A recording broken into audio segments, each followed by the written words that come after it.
Hello, I'm Bill Snow, pastor of Edgewood Church at Anniston, Alabama. I hope you're having a great day, a great week. God bless you, and I hope you're enjoying our devotional time together.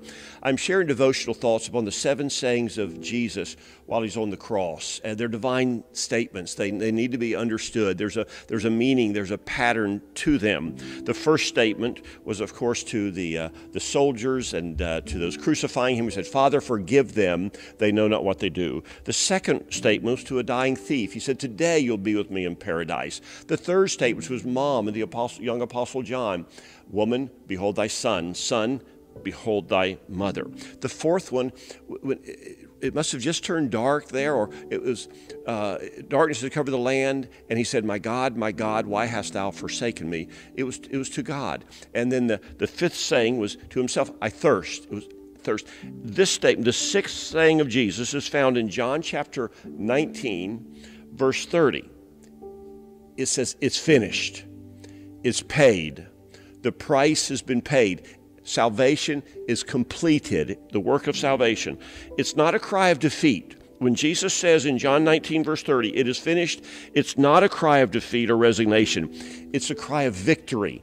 It's been paid for. It's done. The price of salvation has been paid. Mankind can now be saved, have a right relationship with God through Jesus Christ. And you and I, listen, we can't add anything to it. We can't take anything away from it. Jesus paid the price. He said, "It's finished." It's paid in full. In the Greek, that word is tetelestai.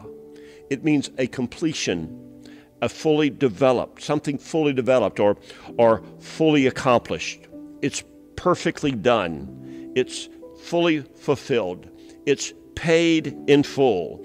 In Colossians chapter 2, Paul refers to the cross, and it says this in Colossians 2, verse 14. It says, "Blotting out the handwriting of ordinances that was against us, which was contrary to us." Those handwriting of ordinances, that certificate of debt, one translation will say, those are sins against us. He said, "which was contrary to us, and took it out of the way, nailing it to his cross." Those sins that we had committed, Jesus took, and he nailed them to the cross. And here he's saying, it is paid for. It's finished. The price of salvation has been paid. In Colossians 2, verse 14, that handwriting of ordinance, in Roman times, when a person was convicted in a Roman court, they were sentenced to prison. And they drew up what they called a certificate of debt, or a handwriting of ordinance, some translations would say. And the charges against that person were written down on that certificate of debt, or on that handwriting of ordinance. And it was placed above the prison cell. And once that prisoner's term was completed, or his crime had been paid for, they would take that and they would write tetelestai across it. Paid in full. And that's what Jesus Christ did for us. He took your sins and my sins upon himself, and he wrote across there, "They've been paid in full." He finished the work. It's finished. It's complete, that God sent him to do. Aren't you thankful for that?